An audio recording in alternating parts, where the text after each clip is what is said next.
राजकीय महाविद्यालय सूरतगढ़ से मैं रेणु शर्मा आज बीए द्वितीय वर्ष हिंदी साहित्य के प्रथम प्रश्न पत्र के पाठ्यक्रमानुसार रीतिकालीन काव्य के इतिहास विषय से संबंधित रीतिकाल के नामकरण, रीतिकाल की सामाजिक सांस्कृतिक पृष्ठभूमि एवं रीतिकाल के वर्गीकरण पर चर्चा करने जा रही हूँ।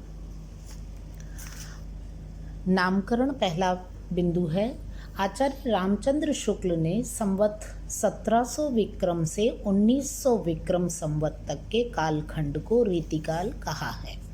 मध्यकाल को जिन दो कालखंडों में बांटा गया है उनके नाम हैं पूर्व मध्यकाल और उत्तर मध्यकाल। पूर्व मध्यकाल को भक्तिकाल और उत्तर मध्यकाल को रीतिकाल कहा गया है। रीतिकाल के लिए जो नाम दिए गए हैं वे इस प्रकार हैं। पहला, अलंकृत काल, यह नाम मिश्र बंधुओं ने दिया है। दूसरा, श्रृंगार काल, यह नाम विश्वनाथ प्रसाद मिश्र ने दिया है। और तीसरा, रीतिकाल, यह नाम आचार्य रामचंद्र शुक्ल ने दिया है।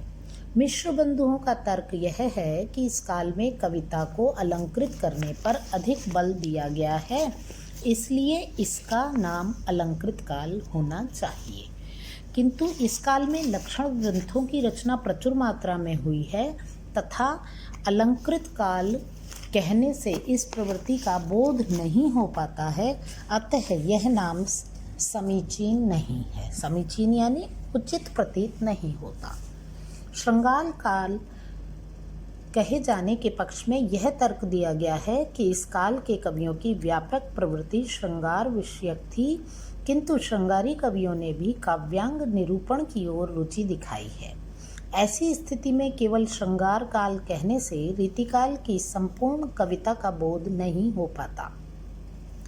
काव्यांग चर्चा इस काल की सामान्य प्रवृत्ति थी और कविगण उसमें वैसा ही आनंद लेते थे जैसा भक्ति काल में ब्रह्मज्ञान चर्चा में लिया जाता था। लक्षण ग्रंथों का निर्माण दूसरों को काव्य रचना पद्धति का ज्ञान कराने के उद्देश्य से किया जाता था, अर्थात ये कवि शिक्षक या आचार्य की भूमिका का निर्वाह करने में गौरव का अनुभव करते थे। रीतिकाल में रीति शब्द का प्रयोग काव्यांग निरूपण के अर्थ में हुआ है। ऐसे ग्रंथ जिनमें काव्यांगों के लक्षण एवं उदाहरण दिए जाते हैं रीति ग्रंथ कहे जाते हैं। रीतिकाल के अधिकांश कवियों ने रीति निरूपण करते हुए लक्षण ग्रंथ लिखे, अतः इस काल की प्रधान प्रवृत्ति रीति निरूपण को माना जा सकता है। आचार्य रामचंद्र शुक्ल ने कालों के नामकरण प्रधान प्रवृत्ति के आधार पर किए हैं, अतः रीति की प्रधानता के कारण इस काल का नामकरण उन्होंने रीतिकाल किया है। अर्थात रीति की प्रधानता इस काल की कविताओं में प्रमुख रूप से देखी गई, इसीलिए आचार्य शुक्ल जी ने इस काल को रीतिकाल कह करके संबोधित किया। रीतिकाल का प्रारंभ चिंतामणि कृत रस विलास और मतीराम कृत रसराज से माना जा सकता है। यद्यपि इनकी रचना 1633 ईस्वी की है तथा रीतिकाल के अंतिम कवि हैं ग्वाल कवि, जिनकी रचना रसरंग 1853 ईस्वी के आसपास की है। निष्कर्ष यह है कि किसी काल का प्रारंभ एक निश्चित तिथि से मानकर एक निश्चित तिथि पर उसे समाप्त मान लेना पूर्णतः तर्कसंगत नहीं है। अब हम चर्चा करेंगे रीतिकाल की सामाजिक और सांस्कृतिक पृष्ठभूमि की। रीतिकालीन राजनीतिक परिस्थितियां इस प्रकार थीं। रीतिकाल ने मुगलों का वैभव काल, पराभव काल एवं अंग्रेजों का उदय काल देखा है। शाहजहां ने ताजमहल एवं मयूर सिंहासन जैसे वैभव के प्रतीक निर्मित कराए, किंतु 1658 ईस्वी में उसके पुत्रों औरंगजेब और दारा शिकोह में सत्ता संघर्ष प्रारंभ हो गया। दारा की हत्या कर औरंगजेब ने सत्ता पर अधिकार किया, किंतु उसकी धार्मिक असहिष्णुता एवं अहमन्यता के कारण जागीरदारों एवं हिंदू राजाओं ने उपद्रव प्रारंभ कर दिए। उसके शासन का अधिकांश समय इन उपद्रवों को दबाने में ही व्यतीत हुआ। 1707 ईस्वी में औरंगजेब की मृत्यु के बाद उसका द्वितीय पुत्र शाह आलम गद्दी पर बैठा और 1712 ईस्वी से मुगल साम्राज्य का पतन प्रारंभ हो गया। अगले 50 वर्षों तक अस्थिरता रही। छोटे छोटे जागीरदारों ने भी अपने को स्वतंत्र घोषित कर दिया। विलासवृत्ति में बढ़ोतरी हुई। केंद्रीय सत्ता की पकड़ ढीली हो गई।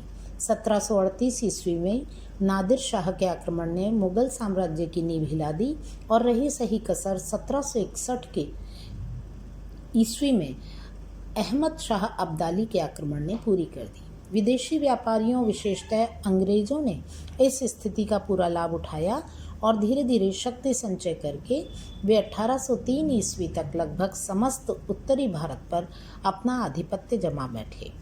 वास्तविक सत्ता अंग्रेजों के हाथ में आ गई और मुगल सम्राट नाम मात्र के शासक रह गए।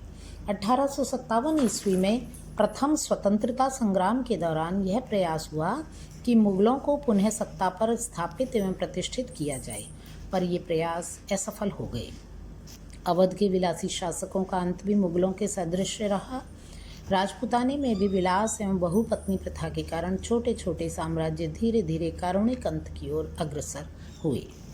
इस तरह से यह थी रीतिकाल की राजनीतिक परिस्थितियां, और अब मैं चर्चा करूंगी रीतिकालीन सामाजिक परिस्थितियों की। सामंतवादी प्रवृत्ति का बोलबाला इस काल में था और सामंतवाद के दोष सर्वत्र व्याप्त थे। एक ओर विलासी शासकों, सामंतों, अधिकारियों एवं मनसबदारों का बोलबाला था, तो दूसरी ओर गरीब जनता पिस रही थी। विलासिता की बढ़ती प्रवृत्ति के कारण नारी को संपत्ति माने जाने लगा। विलास के उपकरणों का संग्रह करना एवं सुरा सुंदरी में लीन रहना उच्च वर्ग के जीवन का एकमात्र लक्ष्य बन गया था। मध्यम वर्ग भी उन्हीं के अनुकरण में लीन रहता था। किसी की कन्या का अपहरण कर लेना उच्च वर्ग के लिए सामान्य बात थी। अभिजात्य वर्ग के हरम सुंदरी नारियों एवं रक्षिताओं से भरे रहते थे, फिर भी वे वैश्यागमन को ही जीवन का परम सुख मानते थे। समाज में काम प्रवृत्ति प्रधान थी। काम कला की शिक्षा देने वाले घटिया शिक्षक भी इसी काल में प्रचुरता से हुए। और अब है रीतिकाल की सांस्कृतिक परिस्थितियों के बारे में जानकारी। अकबर, जहांगीर एवं शाहजहां की उदार नीति के कारण हिंदू मुस्लिम संस्कृतियों में जो समन्वय हुआ था वह औरंगजेब की कट्टर धार्मिक नीति के कारण छिन्न भिन्न हो गया। मंदिरों मठों के पीठाधीश भी लोभी प्रवृत्ति के कारण राजाओं और सेठों को गुरु दीक्षा देकर भौतिक लाभ प्राप्त कर रहे थे। रामकृष्ण की लीलाओं में अपने विलासी जीवन की संगति खोजी जा रही थी। हिंदू और मुसलमान दोनों ही धर्म के मूलभूत सिद्धांतों से दूर हटकर कर्मकांड एवं बाह्य आडंबरों तक सीमित रह गए थे। लोग अपनी विलासी मनोवृत्तियों को पूर्ण करने की मनोकामना से हिंदू मंदिरों एवं पीरों की तकियों पर जाने लगे थे। धर्म स्थान भ्रष्टाचार एवं पापाचार के केंद्र बन गए थे। जनता के अंधविश्वास का लाभ मुल्ला, मौलवी तथा पंडित पुरोहित उठा रहे थे।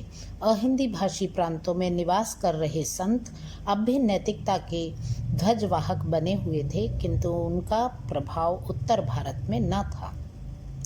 इस काल में चित्रकला, स्थापत्य कला एवं संगीत कला का विशिष्ट स्थान रहा। मुगलों की राजकीय भाषा फारसी थी, किंतु काव्य भाषा के रूप में ब्रज भाषा प्रतिष्ठित थी। इस युग की चित्रकला राजसी ठाठ बाट तथा जनजीवन दोनों का चित्रण करती दिखाई पड़ती है। राजस्थानी शैली एवं कांगड़ा शैली के चित्रों में रागमाला एवं राधा कृष्ण की लीलाओं, लोक कथाओं, महाभारत की कथाओं का चित्रण हुआ है। शाहजहां के द्वारा बनवाई गई इमारतों में सौंदर्य का समावेश हुआ है। आगरा का ताजमहल तथा दिल्ली के लाल किले का दीवाने खास इस दृष्टि से उल्लेखनीय है। कवियों एवं कलाकारों को राज्याश्रय इस काल में खूब मिला, जिससे साहित्य और कला का बहुमुखी विकास हुआ। तो छात्रों, अगले टॉपिक में एक नया टॉपिक लेकर के आऊँगी और फिर उस पर चर्चा करेंगे। ठीक है।